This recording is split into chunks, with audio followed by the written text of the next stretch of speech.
Hello friends, welcome to my channel. आज मुझे बनौछि simple way रे मशरूम बिरयानी। तो चलते स्टार्ट करवा। बहुत बढ़िया से बास्ना होता। तो मुझे फर्स्ट देखुची देखो ये मो आलू, फूलकोबी, गाजर, टमाटो, प्याज सब काटिकी रखीदी एंड मशरूम टाक हल्दी पानी टे धोई होगापी छाड़ दी एंड ये बिरयानी चाउल काटिकी बाहर कर रखी। मशरूम को टिके बड़ बड़ साइज्र काटिकी ओवन रे ड्राए रोस्ट करने छाड़ देती। टिके टाइम ही जस्ट टिके ड्राए होगा।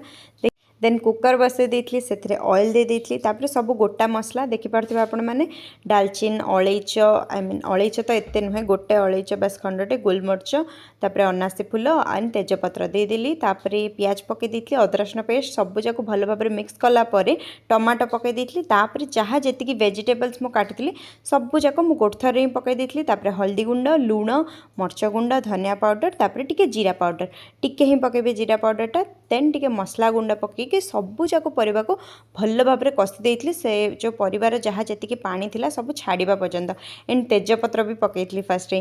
तापर ये आई मीन सिझे देती मांस बड़ी को, मांस बड़ी भी पकई देती। तापर पुणी भल भाव में मिक्स करी। तापर बीन्स पकई देती एंड फूलकोबीटा को रखीदी से पकई नी कहीं बहुत जल्दी सिझे ना। तापर चाउल भी धोई धाई शुक्ला माने खाली चाउल ही पकई देती, पानी दे नी। चाउल भी पकईला भल भाव में मिक्स करी। देन एठी बिरयानी मसला पकई देती एंड टिके आउ मसला गुंड जहाँ जो मैंने जो मसला गुंड यूज करते हैं आपण मैंने पकई पारे। देन लास्ट फूलकोबी को भी पकई देती। फूलकोबी पकईला भी टिके आउ टिके भल भाव मिक्स कर देती।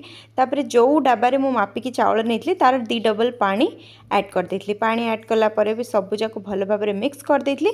तापर कुकर रे सीटी लगेगा छाड़ देती। देखो मुझे बहुत टिके बनाऊँगी से बोली मु गोटे ही सीटी देवी जहाँद्वारा कि सहीटा हो। आपण मैंने भी गोटे ही सीटी देवे।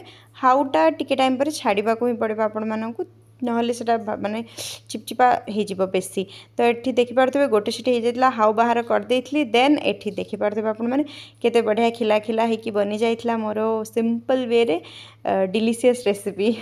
तापर ऊपर टिके घी देदेवे। मु घरे बनई घी ही ऐड करी। घी पकईदेला बस एबे सब जाक भल भाव में टिके मिक्स कर देलु एंड रियल रे मशरूम बिरयानी बहुत ही मस्त लगुला। समस्ते ही मिसिकी तापर आम लंच करथिलु। देखि पारथिबे आपण माने केते खिला खिला होइके अछि एंड फूलकोबी भी पूरा गोटा गोटा होइके रहिछि। तो आपण माने भी थरे एमती ट्राए करंतु, बहुत जल्दी बनी जाए एंड बहुत सिंपल भी। तो टेस्टी टेस्टी रेसिपी क्या को भल लगे निश्चय कमेंट करेंगे एंड निश्चय थरे ट्राए करेंगे घरे। बहुत ही डिलीशियस लगी एंड आलू जो पड़ता आलू को चकुड़ी की खाला बेले जो मजा हो मस्त थिला। तो प्लीज़ फ्रेंड्स मु जाऊँ खाइबा आपण मैंने please do like, subscribe and share.